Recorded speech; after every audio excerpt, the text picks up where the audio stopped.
Muy buen día para todos. Qué lindo es tener este 25 de octubre, este tiempo especial donde podemos tener transmisiones de la enseñanza de la palabra de Dios. Y bueno, como lo hacemos cada domingo, seguimos transmitiendo las enseñanzas. Estamos con la serie Primera a los Corintios. Y bueno, realmente es un lindo desafío preparar nuestro corazón para recibir de la palabra de Dios, que Él pueda ser aquel que pueda guiarnos, ministrar nuestros corazones por el ministerio de su palabra. Siempre entendemos, y siempre la Iglesia a través de los siglos ha entendido, de que los hombres realmente no tienen la autoridad para transmitir estas verdades que vienen desde lo alto, desde el cielo, que vienen especialmente de Dios. No está en nosotros los enseñadores, quizás los maestros o ancianos, pastores o misioneros que estén a cargo de la enseñanza de la palabra. No está en nosotros lo que puede cambiar y transformar la vida de las personas, sino que entendemos siempre que es el ministerio de la palabra de Dios lo que produce en nosotros, ¿sí? El obrar cambios y Dios es glorificado cuando su palabra, ¿sí? Es anunciada, cuando su palabra es glorificada, ¿sí? A través del ministerio de la palabra. Así que bueno, vamos a comenzar orando y vamos a iniciar el estudio de esta mañana. Padre amado, te agradecemos porque tenemos en este día esta hermosa posibilidad de estudiar tu palabra. Te pedimos que puedas ministrarnos, que puedas guiarnos, que nuestros corazones puedan dirigirse a ti y que tu Santo Espíritu pueda fluir y pueda obrar libremente y operar en nosotros, tanto de mi parte en la transmisión de la palabra como también en cada oyente. Y entendemos de que tu palabra predicada en el día de hoy puede causar un efecto a través de los años y realmente confiamos en que tu palabra es viva y eficaz y por eso la predicamos, Señor, fielmente. Te rogamos que nos guíes y que podamos deleitarnos en el estudio de tu palabra. En el nombre de Jesús, amén. Muy bien, estamos estudiando esta carta y vamos a continuar el capítulo 3, como venimos haciendo. Bueno, ya estuvimos hablando en cuanto a este capítulo 3 acerca de realmente la realidad, el diagnóstico que hizo el apóstol Pablo de la condición de la iglesia en Corinto, que eran niños espirituales, niños en Cristo, que no habían alcanzado la madurez. Por ese motivo se privaba de un montón de conocimiento de impartirle a ellos y pone en alto que realmente tanto Pablo como Apolos y cualquier otro son simplemente servidores de Dios y que ellos, al igual que los que estamos sirviendo en el tiempo presente, somos colaboradores de Dios y es un privilegio enorme. Y cada uno recibe su recompensa, decía Pablo, y es importante entender eso y que Dios es el que obra y es el que produce el crecimiento en cada uno de los creyentes. Y en la siguiente sección en la que vamos a ver hoy y vamos a estar estudiando, nos va a hablar en cuanto a esto de recompensas que Pablo empezó hablando, ¿sí?, en los versículos anteriores. Así que en el día de hoy vamos a detenernos justamente en esto de recompensas o pérdidas según lo que hicimos estando en el cuerpo, según lo que hicimos estando en vida. Y vamos a enfocarnos en esto, en esta mañana. Vamos a tener la lectura del versículo 1 hasta el versículo 15, ¿sí? Y empezamos el estudio. Dice así la palabra de Dios. Conforme a la gracia de Dios que me ha sido dada, yo como perito arquitecto puse el fundamento y otro edifica encima. Pero cada uno mire cómo se le edifica, porque nadie puede poner otro fundamento que el que está puesto, el cual es Jesucristo. Y si sobre este fundamento alguno edificare oro, plata, piedras preciosas, madera, heno, hojarasca, la obra de cada uno será manifiesta, porque el día la declarará, pues por el fuego será revelada, y la obra de cada uno, cual sea, el fuego la probará. Si permaneciere la obra de alguno que se edificó, recibirá recompensa. Si la obra de alguno que se quemare, él sufrirá pérdida, si bien él mismo será salvo, aunque así como por fuego. Y lo interesante de este pasaje, Pablo quiere poner en claro acerca de toda esta labor que estaban haciendo ellos, los colaboradores de Dios, ¿sí? Lo que estaban trabajando, lo que estaban, ¿sí?, plantando, lo que estaban, ¿sí?, regando la tierra, iban en un momento a recibir una recompensa. Bueno, Pablo va a reconocer que bueno, tiene que haber una recompensa en un momento, pero también puede haber pérdida. Puede ser que haya personas, haya creyentes que en este lugar del cual Pablo está hablando y está relatando, ¿sí?, este evento futuro, un día iba a ser probado todas estas obras y de acuerdo a eso iba a haber un resultado positivo o negativo. Y bueno, Pablo va a tratar de abarcar este tema, pero yo quiero, antes de nada, ¿sí?, quiero tratar de que observemos en el pasaje lo que está hablando acerca de los colaboradores de Dios, los que estemos, ¿sí?, en este futuro, ¿sí?, en este evento futuro, siendo puestas en obra, quizás probado las obras, ¿sí? Fíjense que lo que nos habla en estos 5 versículos, tenemos bastante énfasis en obra. La palabra obra es clave, ¿sí? Está hablando de obras y lo primero que tenemos que recalcar es que todo el desarrollo que vamos a tener está hablando de las obras del creyente, ¿sí? El que es creyente ya es salvo. Entonces, lo que va a estar hablando en todo este pasaje es para todos los que hemos, en un momento de nuestra vida, hemos depositado nuestra confianza en el Señor como nuestro único y suficiente Salvador. Hemos entendido que hemos sido salvos por medio de la fe en el Señor Jesucristo. Toda aquella persona que no ha puesto su fe en el Señor Jesucristo, este pasaje no está hablando para estas personas. Para las personas que no han depositado su fe en el Señor Jesucristo, la Escritura nos habla de un juicio, ¿sí?, conocido como el juicio del gran trono blanco. El final de Apocalipsis nos habla acerca de esto, y que es un momento de angustia para la humanidad que ha rechazado a Jesucristo como su único Salvador personal. Y ese es el juicio que está preparado para todos aquellos que mueran una sola vez, dice Hebreos capítulo 9, versículo 27, que está establecido para todos los hombres que mueran una sola vez, y después de esto el juicio. El juicio del gran trono blanco va a ser para aquellas personas que han rehusado creer en el Hijo de Dios. Y todos van a recibir en ese juicio una condenación, ¿sí?, de acuerdo a sus obras. Y esa condenación es para ir a un lugar de tormento conocido como la muerte segunda o como el infierno. El desafío que siempre tratamos de dar todos los predicadores es que cada persona pueda depositar su fe en el Hijo, ¿sí?, en Dios mismo, Jesucristo. Y porque Dios no quiere que ninguno perezca, sino que todos, absolutamente todos, procedan al arrepentimiento. Dios no quiere la muerte del que muere. Dios no quiere que vos te mueras sin haberlo conocido como Salvador, ¿sí? Siempre el desafío de la Escritura es que todos los términos de la tierra tienen que mirarlo a Él, ¿sí?, a Dios como Salvador para ser salvo. Dios quiere eso para todas las personas. Y ese es el desafío que la Escritura te está dando en este momento a vos, para que puedas conocer al Señor como Salvador. El que cree en el Hijo, dice la Escritura, tiene la vida. Y la Escritura nos dice que no viene a condenación la persona que deposita su fe en el Hijo, porque pasa de muerte a vida.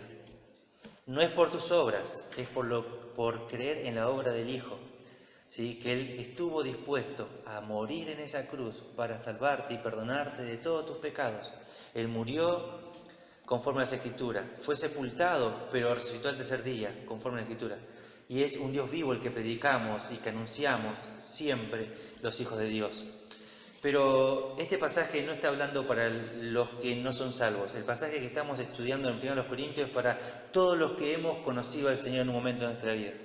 Así que el versículo 10, ¿sí?, vamos a iniciar con este estudio. El versículo 10 es así: conforme a la gracia de Dios que me ha sido dada, yo como perito arquitecto puse el fundamento y otro edifica encima, pero cada uno mire cómo sobreedifica.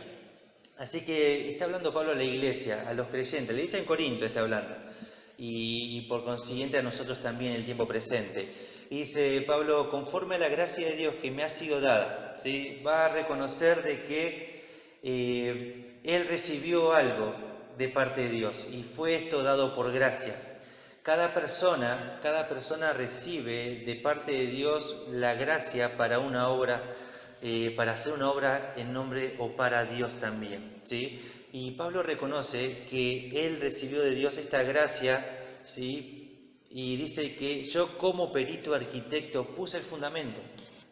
Así que Pablo reconoce que fue dada esta gracia hacia él, que todo lo que hizo en su vida, en su vida ministerial, tuvo que ver no con algo que dependía de él o que tenía él o que era su propia competencia, sino que esto provenía pura y exclusivamente de Dios. Toda la obra que vemos que hizo el apóstol Pablo provino de esta gracia que fue dada por Dios. Ahora, dice, yo como perito arquitecto puse el fundamento. Y Pablo deja bien en claro de que él tuvo un papel importante en Corinto. Él entiende de que él llega a Corinto y él va a poner un fundamento. Y él va a decir que lo hizo como un perito arquitecto. Y es como el constructor, ¿sí? el principal, el arquitecto, ¿sí?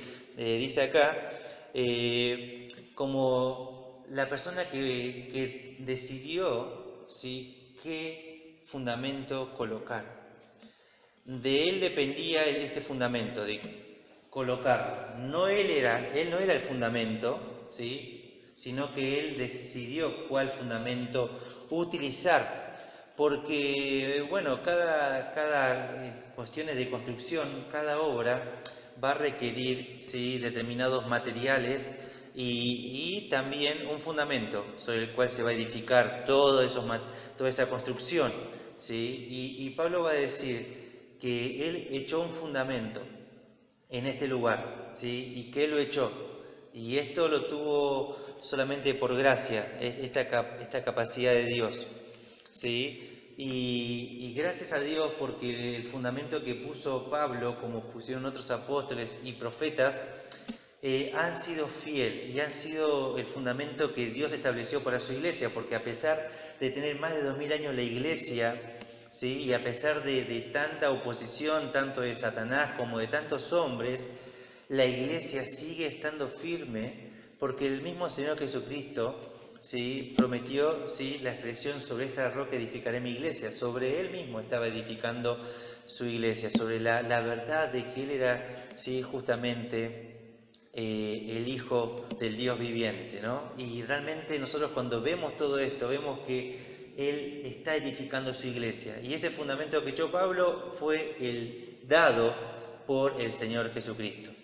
Así que me gustaría ver este sentido de cómo Pablo lo usa a esto de poner el fundamento. Hay dos aplicaciones de cómo lo estuvo usando. Hay muchas más, pero yo me voy a centrar en estas dos. Una está en Romanos 15, 20, donde Pablo dice así, en Romanos 15, 20, y de esta manera me esforcé a predicar el Evangelio, no donde Cristo ya hubiese sido nombrado, para no edificar sobre fundamento ajeno.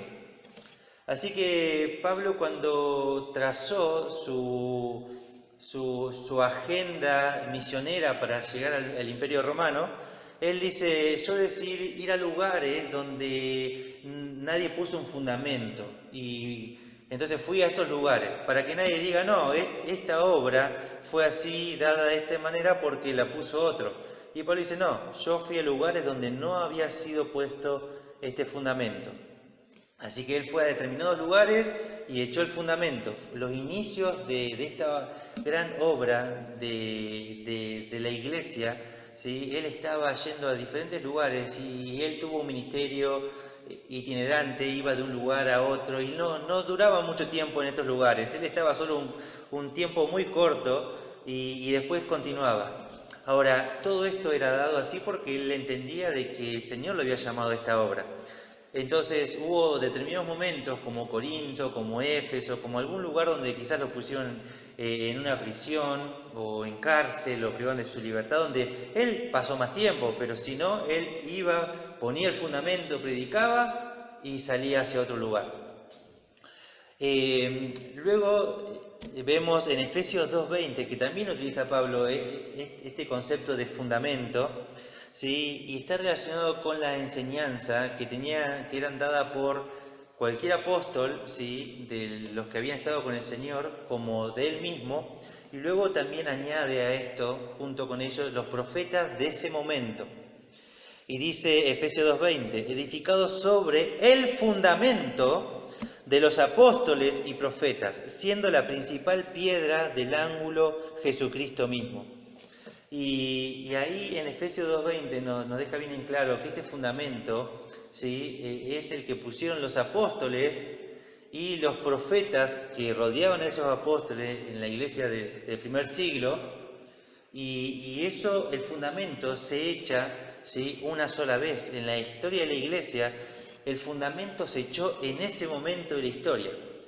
Después, lo que pasaron a través de los siglos, ¿sí? Hasta el tiempo presente y el tiempo por venir, son justamente la edificación sobre ese fundamento ya puesto hace más de 2000 años atrás.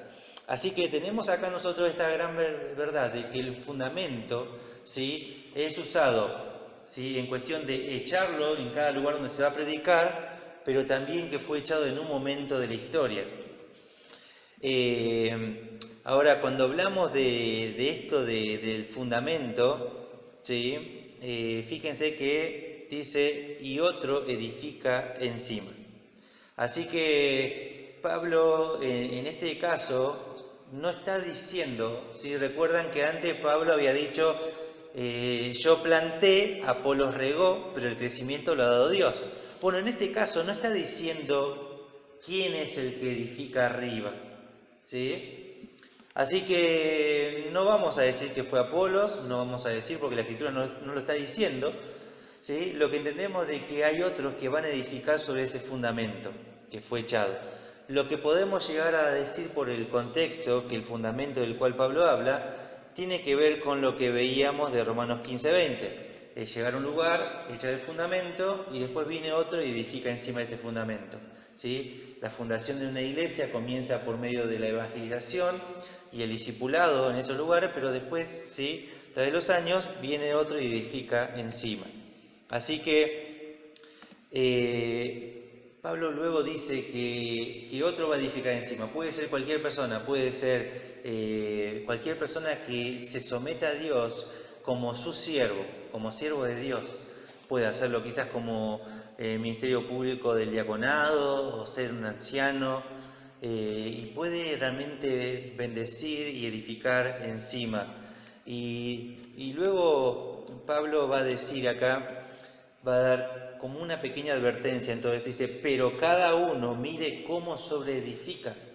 ¿Sí? Acá la mirada no está puesta hacia alrededor, hacia los otros que están enseñando, ¿sí? Que hay una responsabilidad importante en los que enseñamos. Pero Pablo se dirige a la congregación y dice, tenga cuidado cada uno cómo está solidificando. ¿Sí? Acá no estoy hablando a todos los que están enseñando, sino a los que están edificando para sí. Dice, bueno, tengan cuidado, tengan una precaución, ¿sí? Debemos evaluar qué tipo de edificación queremos tener. El fundamento, ¿sí? Ya fue puesto, el fundamento no está en tela de juicio acá, sino que hay que ver cómo estoy edificando encima de ese fundamento. Y es de lo que Pablo va a seguir desarrollando. Versículo 11 dice, porque nadie puede poner otro fundamento que el que está puesto, el cual es Jesucristo. Bueno, acá deja bien en claro Pablo, ¿sí? Que el fundamento es uno solo para la iglesia del Señor Jesucristo. Es uno solo. Y dice que no puede ser otro que Jesucristo mismo. Claro, cada construcción se va a ver dónde se va a edificar, ¿sí? Bueno, Dios mismo decidió sobre qué roca edificar su iglesia. Como este edificio, que es la iglesia del Señor Jesucristo, ¿sí? fue, ¿sí?, elegida por Dios, ¿sí? Cómo iba a ser todo, eligió también su propio fundamento. Primera de Pedro, capítulo 2, versículos 6 y 7, vamos a ver justamente cómo nos habla acerca de esto. Dice 1 de Pedro 2, 6 y 7, por lo cual también contiene la Escritura, he aquí, pongo en Sión la principal piedra del ángulo, escogida, preciosa. ¿Sí? Y acá dice, ¿quién es el que pone? Dios mismo es el que va a poner, dice acá en Sión, la principal piedra del ángulo, donde se va a empezar toda la construcción. Dice, y el que creyere en él no será avergonzado. Versículo 7, para vosotros pues, los que creéis, él es precioso. Pero para los que no creen, la piedra que los edificadores desecharon ha venido a ser la cabeza del ángulo. Así que Jesucristo es, por un lado, justamente el fundamento, la base sobre la cual, la roca sobre la cual se va a edificar la iglesia, pero también es la primer piedra que se utilizaba en las construcciones antiguas para empezar a partir de ahí a pegar quizás los siguientes ladrillos para edificar sobre esa piedra que daba el ángulo correcto que iba a tener la construcción. Entonces Jesucristo mismo es no solamente el fundamento, sino también la principal piedra, la primera y la que marca por dónde va a ir y cómo va a ir este edificio. ¿Y quién la escogió? Dios mismo, y la puso. Entonces Dios fue el que puso esta piedra y no hay otro que pueda poner otro fundamento que el que ya está puesto. Puede ser que haya personas que quieran poner otro fundamento, sí, pero no van a pertenecer a la iglesia. Puede haber religiones que puedan basar un montón de enseñanzas, que puedan hasta usar la misma Biblia con la cual estoy predicando, y van a dar cualquier otro tipo de enseñanza. Pero si quitan el fundamento que es Cristo, y si dicen que Cristo no es Dios, y si dicen que Cristo es creado, y comienzan a decir que el cielo no existe, que el infierno tampoco, y comienzan a pervertir y adulterar la Escritura, quitan el verdadero fundamento, que es Jesucristo, y ponen otro fundamento, y es otro edificio. No es la iglesia, es otro edificio, no la iglesia. Y Pablo lo deja bien claro. Ahora, esto suena muy, en el tiempo presente sería muy soberbio, decir, bueno, ¿cómo puede ser que solo hay un fundamento y no puede haber otras opciones? ¿Cómo puede ser de que haya una verdad absoluta? Bueno, la Escritura siempre habla de verdades absolutas, ¿sí? El hombre quiere callar una verdad absoluta de Dios y muchas verdades absolutas que Dios da en su palabra para vivir como le da la gana, para vivir como quiere, para vivir a espaldas de Dios. Y bueno, eso está bien si la persona quiere vivir a espaldas de Dios. Cada uno dará cuenta de sí, pero no puede, ¿sí?, quitar esta verdad absoluta de Dios que dice que el fundamento está puesto y es Jesucristo. Muy bien, ¿qué nos dice el versículo 12? Y si sobre este fundamento, dice, alguno edificare oro, plata, piedras preciosas, madera, heno, hojarasca. Bueno, ahora acá nos habla de que hay posibilidades de que nosotros estemos bien sobre el fundamento que es Cristo, y nosotros decimos somos salvos, creemos en el Señor, creemos las verdades, las abrazamos, pero puede ser que edifiquemos encima de ese fundamento, que edifiquemos mal. Puede ser que creyentes estén edificando o estemos edificando mal sobre ese fundamento que es Cristo. Entonces va a mencionar acá dos tipos de materiales que van a ser usados quizás para esta comparación de este edificio. Y va a decir acá, tanto oro, plata, piedras preciosas, es un grupo de materiales. Son los materiales que recomienda la Escritura, son los materiales que van a permanecer, ¿sí? Son materiales duraderos. Y eran materiales que utilizaban en las construcciones aún en el tiempo de Pablo. Y después había otro tipo de materiales, ¿sí? Que nos mencionan madera, heno y hojarasca, materiales que con el tiempo se echaban a perder, que no duraban y que tenían un corto tiempo de duración. Así que menciona estos dos grupos y dice que nosotros podemos edificar sobre este fundamento con esto. ¿Sí? Lo cual nos está hablando de que puede ser de que haya diferentes personas que estén creyendo enseñanzas incorrectas o erradas de la Escritura y ser salvas de todas formas. Puede ser que tenga prácticas, su denominación que no sean bíblicas, puede tener creencias, tradiciones, puede tener un montón de cosas y estar edificando, ¿sí? Con madera, heno y hojarasca. Puede ser que esté edificando de esa manera, ¿sí? Y puede ser que esté edificando con oro, plata y piedras preciosas, con sana doctrina, con sana creencia basada en la sola Escritura. Bueno, Pablo nos habla acerca de esto y es la forma que tendríamos que evaluar de cómo vamos a edificar. Ahora, lo que debemos entender es que Pablo está hablando de que eran colaboradores anteriormente a esto y lo que se va a hablar en cuanto a todo esto, recuerden, el tema de divisiones, Pablo, Apolos, ¿sí? Cefas, había divisiones dentro de esta iglesia.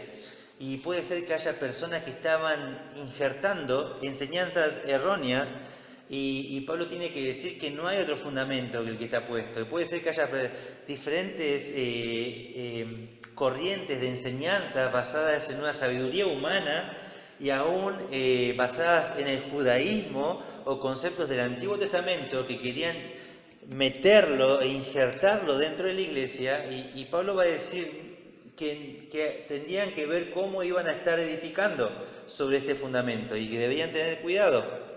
Ahora, versículo 13 nos dice, la obra de cada uno se hará manifiesta, porque el día la declarará, pues por el fuego será revelada, y la obra de cada uno cual sea, el fuego la probará. Entonces lo que tenemos acá es que la obra de cada uno, ¿sí?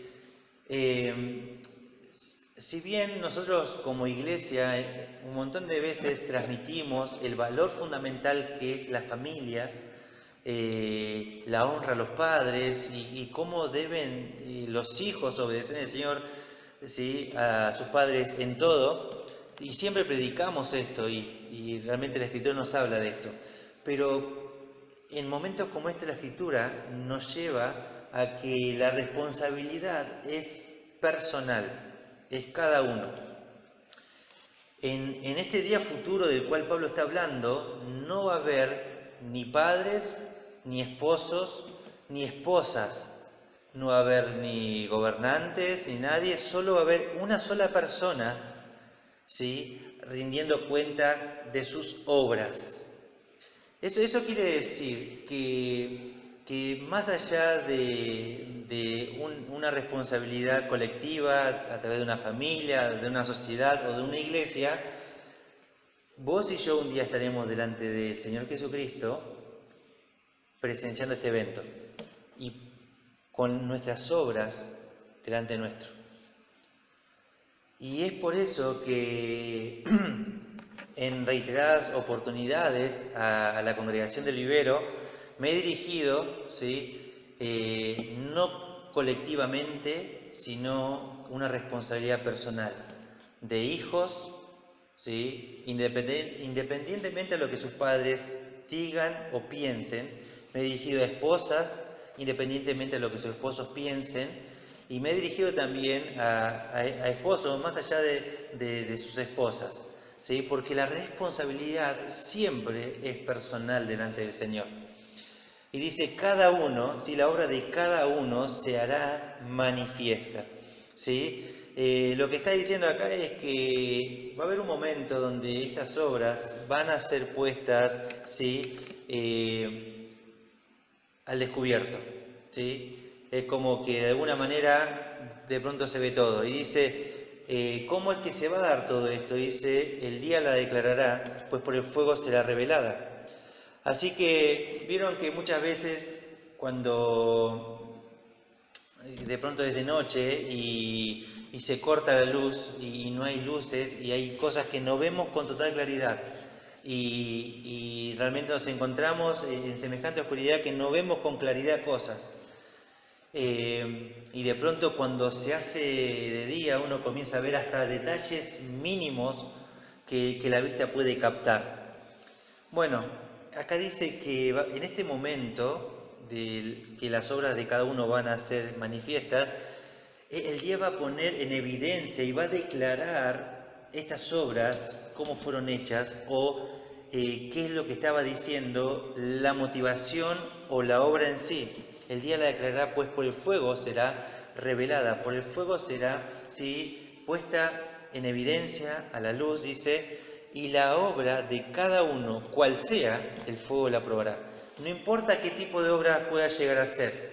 Uno puede llegar a decir, bueno, pues una obra buena y de todas formas, no importa qué tipo de obra sea, puede ser la más mala o la más buena. Dice, cual sea, el fuego la probará. Y cuando hablamos nosotros esto, nosotros podemos hablar de malas obras, ¿sí? Podemos hablar quizás a una aplicación, a algo personal y pensar sobre malas obras y que van a ser puestas en evidencia estas malas obras y que el fuego las va a probar. Porque cada uno puede poner una excusa de que no hizo algo por responsabilidades de otro y puedo dar una lista de él empezó, él me lastimó, vos no sabés lo que me hizo, con lo que me dijo yo no le puedo perdonar nunca, traicionó mi confianza, le conté cosas y lo estuvo divulgando, estuvo compartiendo con otros. Vos podés echarle la culpa quizás a otros, podés decir, él fue la persona que me dejó de hablar, yo no tuve nada que ver, así que como él me dejó de hablar o ella me dejó de hablar, no le voy a hablar más. Y uno comienza a excusarse y de pronto, bueno, para no tener problema con mi pareja, con mi esposo, con mi esposa, no me congrego o no sirvo, y uno usa de excusa a otro, bueno, a mí no me tienen en cuenta en la iglesia, por eso yo no sirvo, por eso no voy a ayudar, por eso no voy a servir, porque a mí no me tienen en cuenta, y la persona se excusa detrás de otro. Por ejemplo, a mí nadie me manda mensajes de texto, de Facebook, de WhatsApp, nadie me manda un mensaje, así que ¿por qué le voy a mandar mensaje a otro? Y se excusa, y puede ser malas obras de, no, yo no voy a estar ofrendando, no voy a estar ofrendando al Señor, porque no sé bien qué hacen con la plata, o no estoy de acuerdo con el objetivo o hacia dónde destinan, ¿sí?, el tema del dinero. Así que como yo no estoy de acuerdo, no voy a estar ofrendando. Bueno, ¿para qué le voy a hablar a esa persona si no me va a escuchar? ¿Sí? Ya sea creyente o no creyente. Y uno se excusa y no, realmente ese fuego lo va a probar. Pero bueno, también puede probar buenas obras ese fuego, ¿sí? Ese fuego puede probar estas buenas obras, pero quizás con malas motivaciones, ¿sí? Uno dice, bueno, ¿qué hay de malo predicar el Evangelio? Y pero si hay una mala motivación, el fuego la probará. ¿Qué hay de malo en ayudar a alguien, ¿sí?, y de pronto la motivación es incorrecta? El fuego lo va a probar. Y uno puede ir a visitar a una persona y el fuego lo va a probar y lo pondrá en evidencia. Entonces, así es como va a ser dado todo esto. Fíjense que Filipenses 1:15 al 18 se nos habla de buenas obras y buenas y malas motivaciones. Fíjense Filipenses 1:15 al 18, dice Pablo, algunos a la verdad predican a Cristo por envidia y contienda, pero otros de buena voluntad. Los unos anuncian a Cristo por contención, no sinceramente, pensando añadir aflicción a mis prisiones, pero los otros por amor, sabiendo que estoy puesto para la defensa del Evangelio. ¿Qué pues? Que no obstante, de todas maneras, o por pretexto, o por verdad, Cristo es anunciado. En esto me gozo y me gozaré aún. Así que Pablo reconoce que mientras él estaba en la cárcel, mientras él estaba padeciendo por causa del nombre, había personas que se levantaban y comenzaban a predicar el Evangelio también. Y que algunos sí pensaban añadir algo malo a Pablo. Y que con todo esto lo hacían por envidias, por peleas, por divisiones, por apariencias. pero no sinceramente, dice Pablo. Bueno, ese fuego va a probar con qué motivaciones hicieron esas obras. Pero también acá se nos menciona que otros lo hicieron de buena voluntad y dice, versículo 17, los otros por amor. Así que nos habla de buena voluntad por la cual uno puede predicar el Evangelio y por amor. Así que el fuego los va a probar y estas obras van a ser como el oro, la plata y las piedras preciosas. ¿Sí? Así que Pablo habla de todo esto, pero me encanta ver en este pasaje de Filipenses justamente la madurez con la cual Pablo va a tomar todo esto. Porque cualquiera se rasgaría su vestidura. ¿Cómo puede ser que alguien esté predicando, que alguien esté haciendo esto con esta motivación, con esto, con aquella intención? Y uno comienza a querer hacer justicia y vemos la madurez de Pablo. Y la verdad que yo cuando miro todo eso, yo me gozo en algo que es real. El nombre de Cristo se está predicando, el nombre de Cristo se está anunciando. Y qué bueno es todo eso, porque Pablo dice, me gozo. ¿Sí? A Pablo le daba gozo que el Evangelio se siga predicando, se siga anunciando y se siga expandiendo el reino de Dios, más allá de las intenciones y las motivaciones. Y creo que deberíamos aprender de la actitud madura de Pablo a través de todo esto. Cuando nuestra mirada está más en la obra de Dios que en los obreros, tendremos más gozo del que tenemos. Sin lugar a dudas, nosotros podemos tener gozo aún cuando otros predican a Cristo por envidia, por contienda, por vanagloria o por apariencia. Nosotros tenemos que gozarnos en que Dios sigue obrando de todas formas. Ellos se perderán la recompensa quizás, pero el nombre de Dios sigue siendo anunciado y glorificado. Por ejemplo, el versículo 14 nos va a hablar de un escenario positivo, ¿sí? De un escenario positivo. Versículo 14 dice, si permaneciere la obra de alguno que se edificó, recibirá recompensa. Así que Pablo dice, en este caso positivo, de que esta persona haya edificado de una forma correcta, va a recibir una recompensa. Recuerdan que Pablo dice que cuando hablaba de que eran colaboradores de Dios, cada uno iba a recibir, ¿sí?, su recompensa según su labor. Bueno, acá nos habla de que si uno edifica bien, va a tener recompensa. Y es un privilegio saber de que no solo Dios me hace colaborador suyo, me permite servir o trabajar al lado de Él, aunque Él hace todo el trabajo, ¿sí? Pero aparte de eso, Él dice que me va a recompensar. Qué maravilloso ver que a pesar de que Él hace todo el trabajo, me recompensa a mí y decide recompensarme. Y es solo porque decidió hacerlo así, porque es por gracia, ¿sí? Yo no hice algo, yo no trabajé para merecerme y exigirle a Dios que me tiene que recompensar, porque yo no merezco nada, sino que Él de su buena voluntad ha decidido hacerlo de esa manera, ha decidido recompensar a cada uno según su labor o su obra, ¿sí? Y qué importante, ¿sí?, es prepararnos para ese momento, y qué importante es cada día enfocar nuestra mirada en el Señor y continuamente evaluar las obras y cómo lo estamos haciendo, por qué lo estamos haciendo, para quién lo estamos haciendo. ¿Queremos ser vistos de los hombres? ¿Queremos recibir una recompensa de ellos? ¿Cuál es la motivación con la que estamos haciendo? Y el desafío de la Escritura es que realmente nosotros podamos obedecer al Señor de buena voluntad y que podamos recibir en base a eso su recompensa. Pero luego nos habla acá, versículo 15, de un ejemplo o de un escenario negativo. Dice, y si la obra de alguno se quemare, pero si la obra de alguno se quemare, él sufrirá pérdida, si bien él mismo será salvo, aunque así como por fuego. Y acá lo que tenemos es que dice, si la obra de alguno se quemare, él sufrirá pérdida. ¿Sí? Y esta palabra quemarse es consumirse completamente. Así que dice, si las obras son de un material como la madera, el heno, la hojarasca, ¿sí?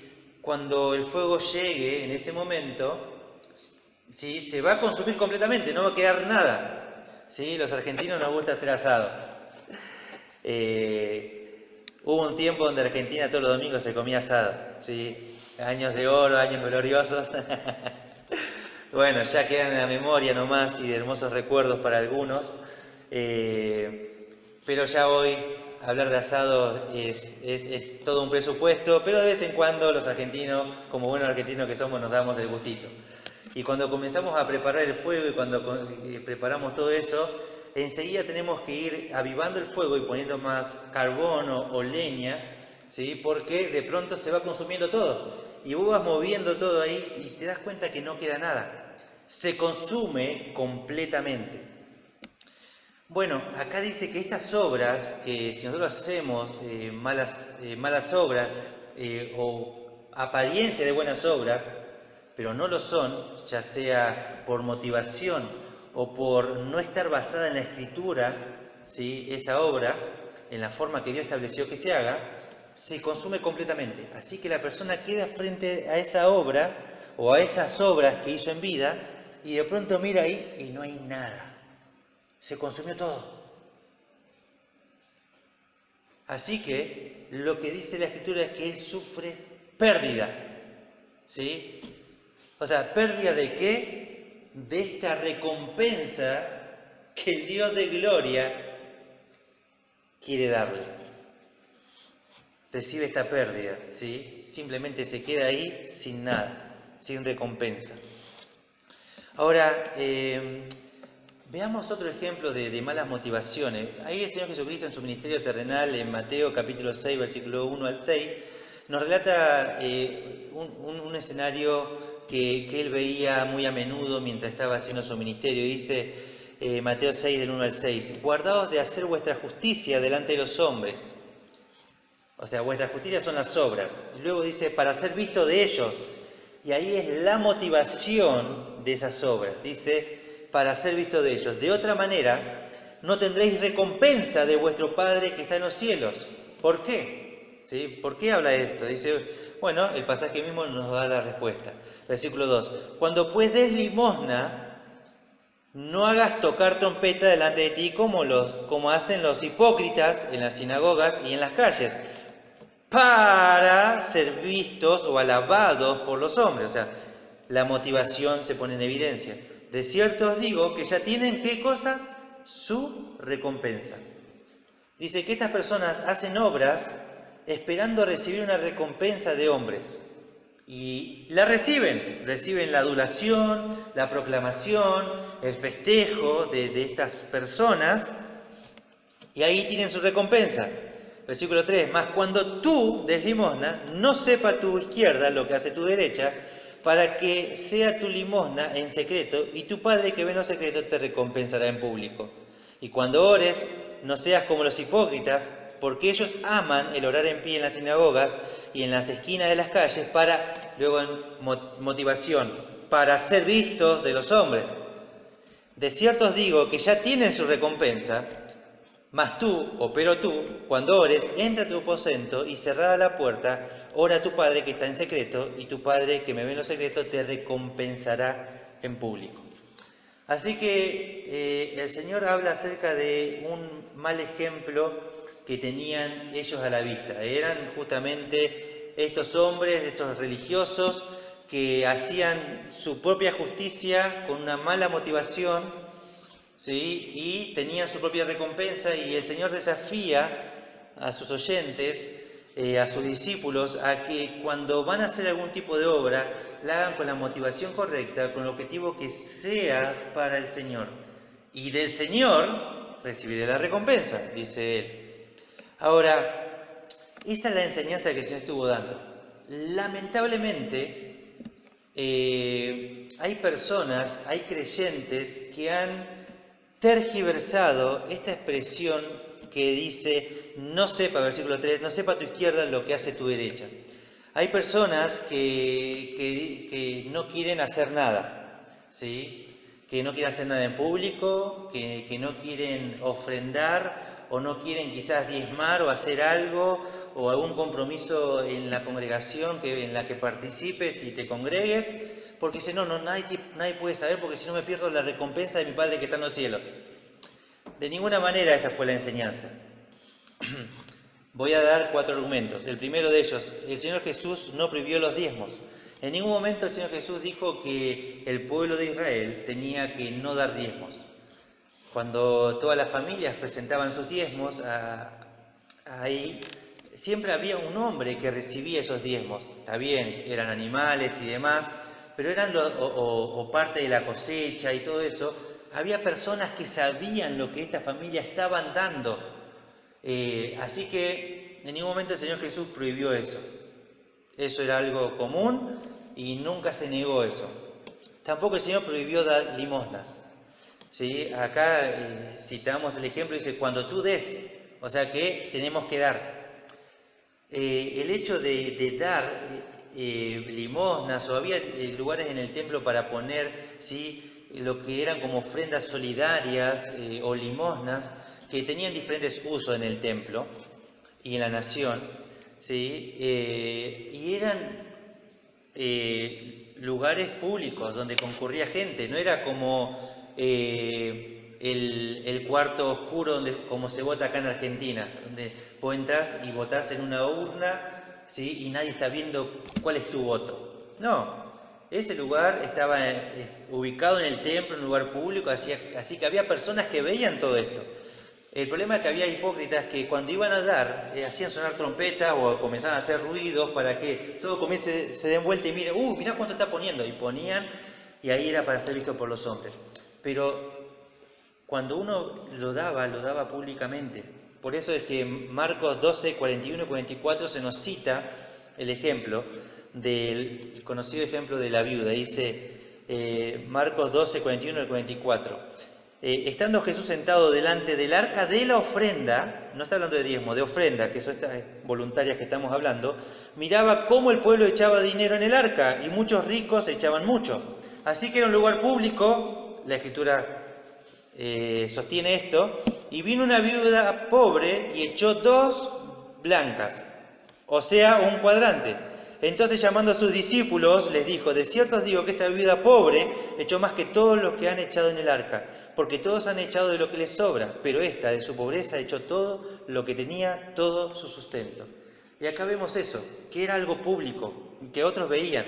Ahora, nadie sabía cuánto ponía cada uno. El Señor lo pudo ver, ¿sí? Pero no es que todos veían esto. Era algo público, así que todos veían de que esa persona se acercaba y ayudaba con una ofrenda solidaria. El tercer argumento, las buenas obras son para glorificar a Dios. Mateo 5, 16 dice así, así alumbre vuestra luz delante de los hombres. Y luego dice ahí, para que vean vuestras buenas obras. ¿Quiénes vean? Los que nos rodean, algo público, y glorifiquen a vuestro Padre que está en los cielos. O sea, cuando nosotros estamos haciendo buenas obras delante de los hombres, ellos nos ven, ¿sí? Dice acá, estas buenas obras las ven y ponen su mirada en el cielo. Ahora, el objetivo de hacer esas buenas obras no es para que me miren a mí, como hacían estos hipócritas, sino que es para que miren, ¿sí?, una verdadera motivación de hacerlo para el Señor y no para los hombres, ¿sí? Así que las buenas obras se tienen que hacer, se tiene que salir a predicar, se tiene que hablar, se tiene que visitar, se tiene que ofrendar, se tiene que diezmar, se tiene que ayudar, se tiene que hacer un montón de cosas. Las obras se tienen que hacer con la motivación correcta, dice la Escritura. Cuarto argumento, ¿sí? Para estas personas que creen que tu mano izquierda no puede ver lo que está haciendo la derecha, bueno, veamos así, el mismo ministerio del Señor Jesucristo y de los apóstoles, ¿sí?, va en contra de ese argumento que dice la gente, ¿sí? Fíjense que el Señor obró públicamente delante de las personas. Por ejemplo, Él oró delante de la alimentación a 5.000, oró y todos lo vieron y existió esa multiplicación y esa obra milagrosa y todos vieron que Jesús puso su mirada en el cielo y que Él lo hizo, no que fue otro, sino que lo hizo Él. Cuando resucitó a Lázaro, no dijo, bueno, vamos a hacerlo en secreto, que nadie vea. Fue algo público, un evento público, todos vieron ese evento. O sea, esas obras se vieron y glorificaban a Dios a través de esa buena obra. Pero también vemos a través de los apóstoles que pasaba todo esto. Pedro y Juan yendo al templo, ven a un paralítico frente al templo y de pronto le piden una limosna y el apóstol Pedro le va a decir, no tengo plata ni oro, pero lo que tengo te doy. Y le va a decir que se levante en el nombre del Señor Jesucristo, y se levantó y anduvo. No dijo algo en secreto, lo dijo públicamente, lo vio la persona, fue testigo, y esa persona anunció todo. ¿Y qué hicieron todos los que vieron? Glorificaron a Dios. Había gente en la iglesia primitiva que vendía sus propiedades y que decidía cuánto dar para ayudar a la iglesia, y se presentaban delante de los apóstoles y ponían lo que ellos habían propuesto dar al Señor delante de los apóstoles para que administraran eso, y lo veían los que haciendo fila afuera para entrar, los que lo hacían entrar, los apóstoles, o sea, muchas personas veían estas obras que hacían. En ningún momento hay que tergiversar ese concepto que el Señor Jesús estaba hablando acerca de no sepa tu izquierda lo que hace tu derecha, ¿sí? De ninguna manera. 4 argumentos, ¿sí? Siempre el desafío de la Escritura es hacer buenas obras. Y la expresión está, si bien el mismo será salvo, aunque así como por fuego, recuerden cómo empecé al principio. Esto que está hablando se lo conoce como el tribunal de Cristo, ¿sí? Está hablando un tribunal para la iglesia, para los salvos, para los creyentes. Por eso dice Pablo, si bien él mismo va a ser salvo, ¿sí? Porque la salvación no es una cuestión, no es un debate y no es algo que estaba en tela de juicio en este tribunal, porque ya el fundamento es Jesucristo, así que no está en tema de debate eso, sino que lo que está en esto son las obras. Por eso es que dice, él mismo será salvo, aunque así como por fuego. Y bueno, para concluir quiero mencionar 3 pasajes, ¿sí? Para concluir quiero hablar 3 pasajes, porque cuando vemos todo esto decimos, bueno, entonces no voy a hacer obras para que no ser juzgado, ¿para qué voy a hacer obras y después me van a poner a prueba y quizás no pase, así que mejor no hago nada? ¿Sí? Uno puede tomar esa actitud. Bueno, permitime darte 3 pasajes. Primero, Proverbios 24, 11 y 12. Proverbios 24, 11 y 12 dice así: libra a los que son llevados a la muerte, salva a los que están en peligro de muerte. Porque si dijeres, ciertamente no lo supimos, ¿acaso no lo entenderá el que pesa los corazones? El que mira por tu alma, él lo conocerá y dará a los hombres o al hombre según sus obras. Así que si vos tenés la actitud de decir, yo no voy a obrar, yo no voy a hacer entonces por este tribunal de Cristo, mirá, dice acá que justamente Dios va a decir, ¿cómo? Si vos ya sabías que tenías que hacer, no lo hiciste. Él lo va a conocer y Él dará, ¿sí?, al hombre según sus obras. Santiago 4:17, pasaje conocido, dice, y al que sabe hacer lo bueno y no lo hace, le es pecado. Así que cuando tomamos una actitud de no hacer algo, la Escritura dice, le es contado como pecado.